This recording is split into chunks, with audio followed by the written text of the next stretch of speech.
तुम्हारे द्वार से कोई अतिथि लौट गया ना खाली भूखा, मतलब धर्म चला गया तुम्हारा। आजकल लोगों के द्वार पे कोई साधु संत आए तो लोग रोटी नहीं देते, ताने मारते, अरे कमा के खा नहीं सकता, शरीर तो बड़ा हट्टा कट्टा है। उसने तुम्हारा ज्ञान नहीं चाहा, तुमसे रोटी मांगी थी, रोटी भी तुम दे ना पाए। ज्यादा ज्ञानी ना बनो साहब, भूखे को रोटी देना धर्म है, ज्ञान देना धर्म नहीं है। हमें लगी है भूख, हम मांग रहे हैं रोटी और तुम दे रहे हो ज्ञान। हमें लगी है प्यास, हम मांग रहे हैं पानी, तुम दे रहे हो ज्ञान। सही है? ज्ञान ना दो, पानी दो, ज्ञान ना दो, रोटी दो। सही है?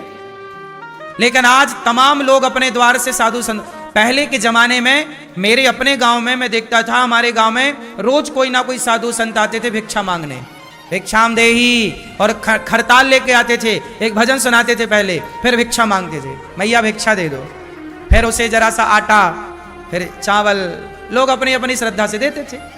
आजकल वो लोग नहीं आते, आते हैं आपके गांव क्षेत्र में? अब बताओ, आपके घर में अब कोई आता है भिक्षा मांगने? बोलो, पहले की अपेक्षा, पहले की अपेक्षा बातें हैं। अब आता होगा तो कोई भूला भटका कभी कभी आता होगा, हाँ या ना? आपके द्वार पर अब कोई आता नहीं है। आपके द्वार पर अब क्या लिखा है? कुत्तों से सावधान। अब यहां कौन रहता है? अब यहां कुत्ते रहते हैं। अब यहां कौन रहता है? अब ये कुत्तों का ठिकाना है, और जहां कुत्तों का ठिकाना है वहां अतिथि काहे को जाएगा? कटवाने।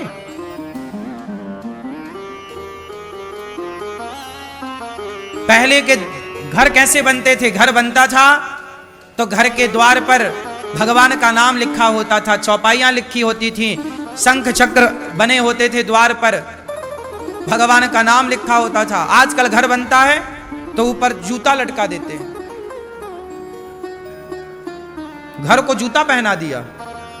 तुम्हारी खोपड़ी में कोई जूता रखे तो मतलब अक्कल नहीं है आदमी के पास जरा भी। बोलते नजर नहीं लग जाए, तो फिर अपने बेटा को जब दुल्हा बनाती हो मैया, उसे भी तो नजर लगती है, एक जूते का माला पहना दिया कर, ले बेटा माला पहन जूते का, नजर नहीं लगेगी।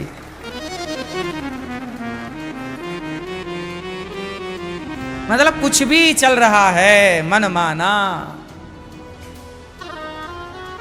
अक्कलहीन है।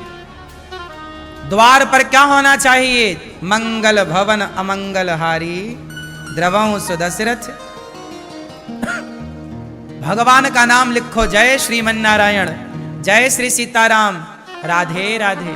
भगवान का नाम द्वार पर हो, द्वार पर आपके शंख चक्र, जैसे ये शंख चक्र यहाँ, ताकि चक्र आपके अंदर कोई नेगेटिविटी ना जाने दे, शंख सदा आपकी विजय कराए। विजय का प्रतीक है ना शंख, जब युद्ध होता था विजय होती शंख, युद्ध की शुरुआत भी शंख से, भगवान प्रकट होते हैं शंख चक्र लेकर, ये आयुध हैं। तो ये सब होना चाहिए घर पे। तुलसी का बिरवा होना चाहिए, तुलसी का पेड़ घर पे द्वार पर सजा, तुलसी हो, द्वार पर भगवान का नाम हो, है ना? कोई साधु संत आए तो एक कलश द्वार पे होना चाहिए, कलश लेके, कलश का स्पर्श करके जाते। सब मर्यादाएं थी। हर 15 दिन महीने में एक वंदनवार अपने घर पे बांधा करो। वंदनवार समझते हैं? वंदनवार घर के आंगन को थोड़ा जगह है तो गाय के गोबर से लीपा करो, चौक पूरा करो, वहां एक कलश कभी जलाया करो। घर का द्वार में दीपक जलाने का अर्थ होता है कि हमारा द्वार रोशनी से भरा हो। जहां द्वार पर रोशनी होती है वहां घर के भीतर भी रोशनी होती है, खुशियां होती हैं, प्रसन्नता होती है। अब कुछ नहीं करते लोग, पता ही नहीं कुछ करते हैं। अच्छा मैया ऐसा होना, यही परंपरा भारत की, करना चाहिए।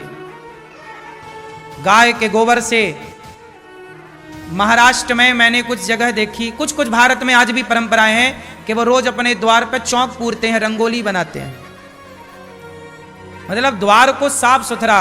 अच्छा मेरे घर लक्ष्मी आए, मेरे घर अन्नपूर्णा आए, मेरे घर भगवान आए, है ना? कुछ आजकल दिन भर व्हाट्सएप, दिन भर फेसबुक, कुछ मतलब ही नहीं किसी को। भोजन बन जाए तो एक बार बाहर निकल के देख लो कि आपके आसपास कोई भूखा तो नहीं है, उसे खिलाओ फिर खाओ। यही गृहस्थ की मर्यादा है, यही गृहस्थ धर्म है।